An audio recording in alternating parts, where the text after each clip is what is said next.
All right, all right. Welcome back. It is a terrific Tuesday. I know, I feel like it's Monday, just like you do, but it's Tuesday. We got a short week this week, and we got to pack it in, jam-packed, action-packed week.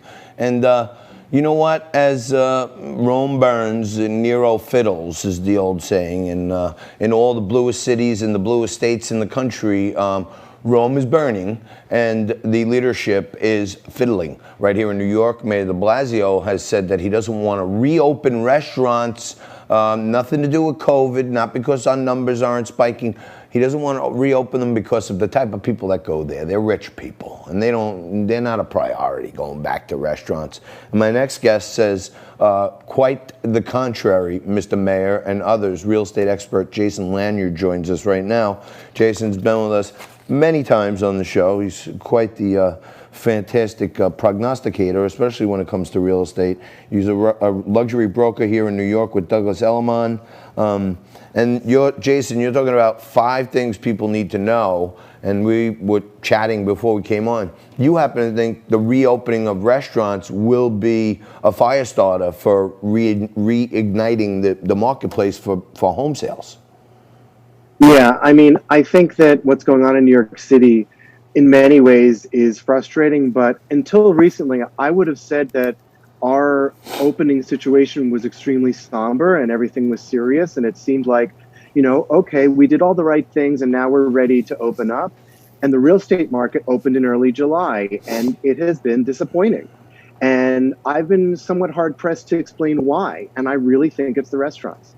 I feel like without the vibrancy of, places to go and congregate, even if it's just in your unit, people are teaching in pods, right? So just to take your family to a restaurant, just to meet one person at a restaurant, that's a significant impact, and I'm getting a lot of negative energy from the buying pool about just the safety issue and the general discontent with what's going on in the city. And I feel like restaurants opening could have an amazing impact on our real estate market. Jay, I know you're hoping at least that this stuff comes back because that's where you make your living. At the rally today, we were talking about, the restaurant owners.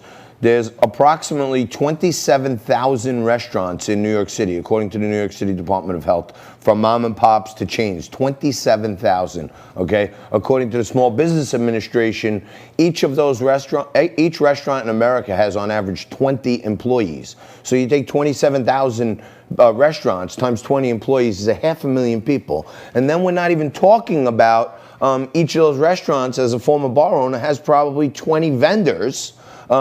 Their sanitation guy, their linen guy, their ice guy, their 2 liquor guys, their beer guy, right?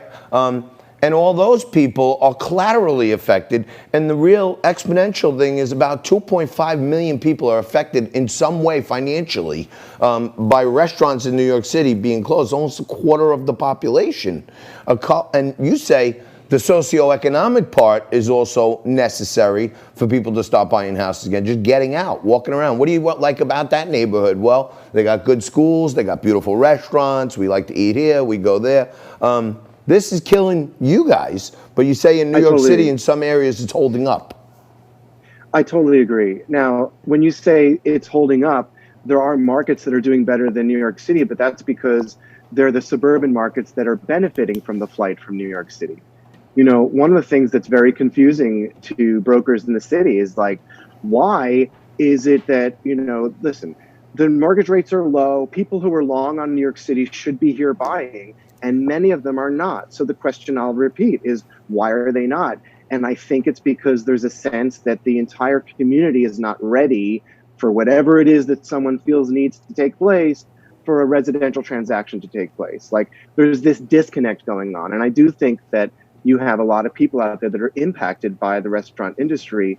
And it's just like a domino effect. For example, what I don't understand is, why can't we open up the interiors of restaurants, just a small portion, probably not nearly as much as you'd prefer, but even 25%, because then you could have 25% indoor, some outdoor, and also we could start to prepare for what my friends are saying would be like a Parisian style of dining, where you have these heat lamps outside. I love the idea of keeping outdoor dining while you have some of the outside streets cut off. until traffic starts to really resume, I think it's great to keep outdoor dining. But shouldn't we phase in indoor and outdoor? Who would disagree with that? No, I think a lot of people agree with that, and that's, today we had some brave restaurant owners, and I've been working behind the scenes with this restaurant organization, the IROR, the Independent Restaurant Owners Association Rescue, it's called, for months now, right?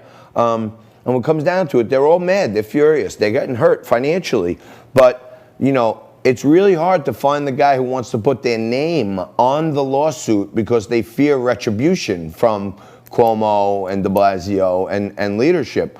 But these guys, I call them brave because they put their name on it. And then, others join behind that in a class. But the first people are good.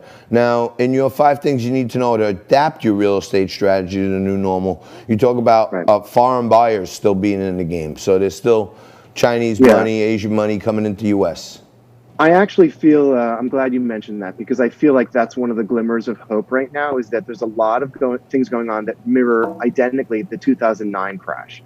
Now, there are so many differences between our real estate crash today and 11 years ago. One thing is for certain is when foreigners see the opportunity, they start to inject capital, and it's like a ground up, wellspring. And I'm personally working with a lot of buyers from India primarily, but also China, London, Russia, and I find that this thing that people are liking to say that New York is unsafe and New York is a cesspool, that is absurd.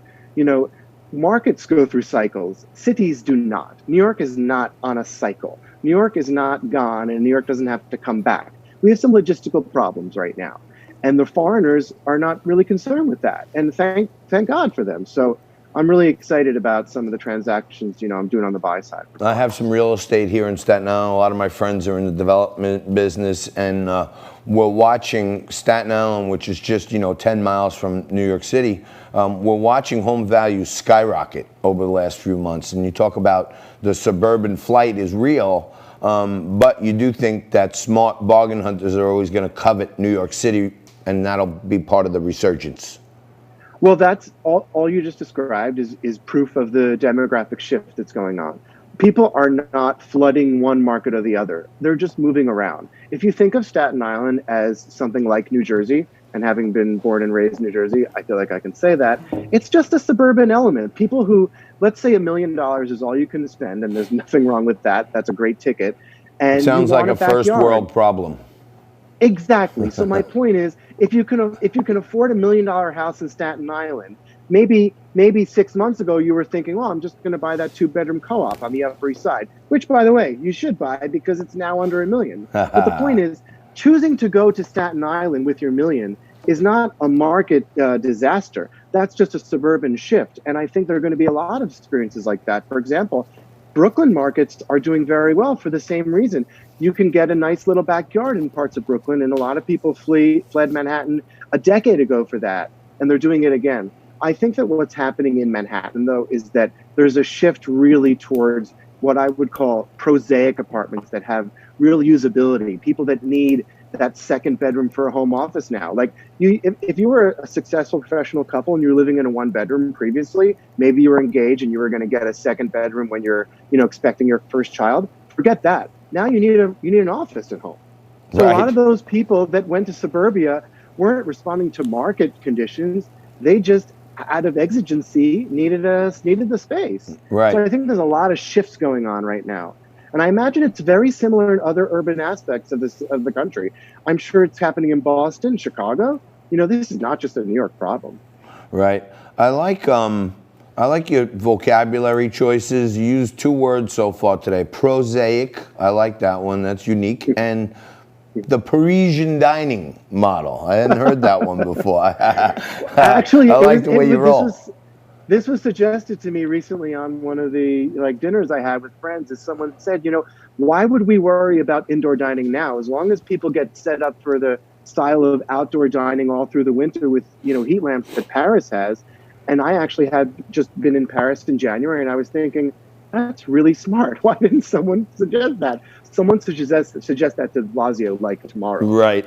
Well, look, I know last minute here. I know as a lifelong New York City resident, I was born in Manhattan, raised in Staten Island. No matter what, there's no place like New York. And that's always going to have some value, intrinsic value that, hey, where do you live? New York, baby.